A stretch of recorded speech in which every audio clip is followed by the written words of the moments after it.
जब तक हमारी क़ज़ा नमाज़ें अदा नहीं हो जाती तब तक क्या नफली इबादत करना ठीक है?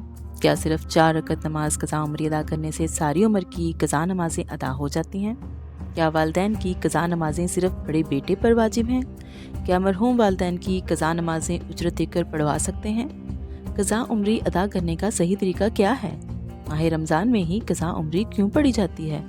इन सवालात के जवाबात और बहुत सी मुनफरद मालूमात के लिए वीडियो आखिर तक लाजमी देखें। अगर आपको मेरे चैनल और मेरी वीडियोस पसंद आ रही हैं तो मेरे चैनल को सब्सक्राइब करें एंड बेल आइकन प्रेस करें। रमज़ान में नफली इबादत तो करनी चाहिए, लेकिन इससे कई गुना ज़्यादा बेहतर है कि अपनी क़ज़ा नमाज़ें अदा करें।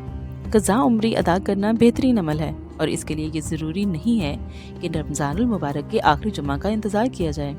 रमज़ानुल मुबारक में क़ज़ा उम्री अदा करने का क्या तरीक़ाकार है? क़ज़ा उम्री अदा करने के 3 तरीके हैं।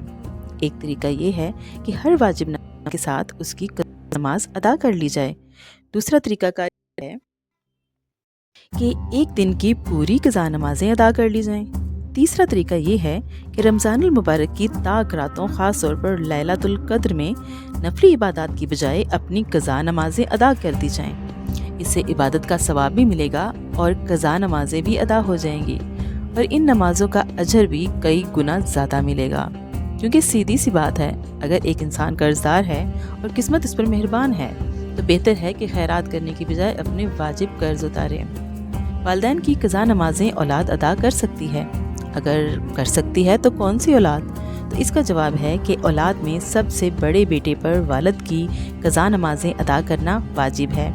लेकिन अगर वक्त की कमी की वजह से बड़ा बेटा अदा नहीं कर सकता तो वालिद की विरासत में से उसके ज़ाती पैसों में से पैसे देकर किसी भी बाएतमाद शख्स से वालिद की क़ज़ा नमाज़ें पढ़वाई जा सकती हैं। और ये वाज़ेह रहे कि क़ज़ा नमाज़ें अदा करते हुए सिर्फ फ़राइज़ अदा करने होते हैं, सुन्नतें छोड़ देनी होती हैं और नमाज के बाद अगर तस्बीहात भी ना पढ़ी जाएं तो भी कोई मसला नहीं। सबसे अहम बात फ़राइज़ अदा करना है, क्योंकि क़ज़ा हमेशा फ़राइज़ की होती है, सुन्नत इबादत की नहीं होती है। और ये वाली सोच कि 4 रकत नमाज क़ज़ा उम्री की नियत करके पढ़ ली जाए तो इससे तमाम उम्र की क़ज़ा नमाज़ें अदा हो जाती हैं, ये सरासर मन घड़त बात है और इस्लाम के मुनाफी है। इतनी नमाज़ें हमारी छूट गई हैं, उन सब की अलग अलग क़ज़ा वाजिब है।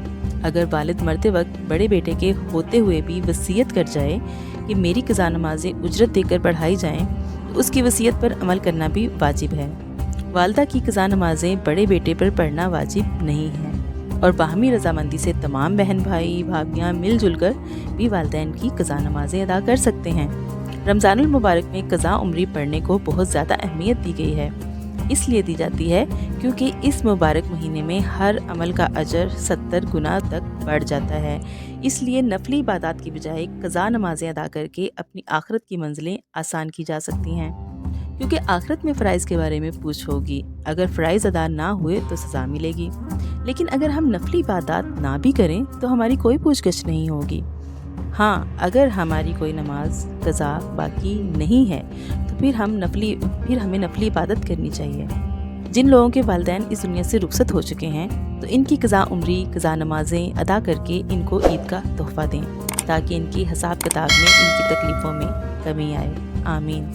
मेरे चैनल को सब्सक्राइब करें एंड बेल आइकन प्रेस करें।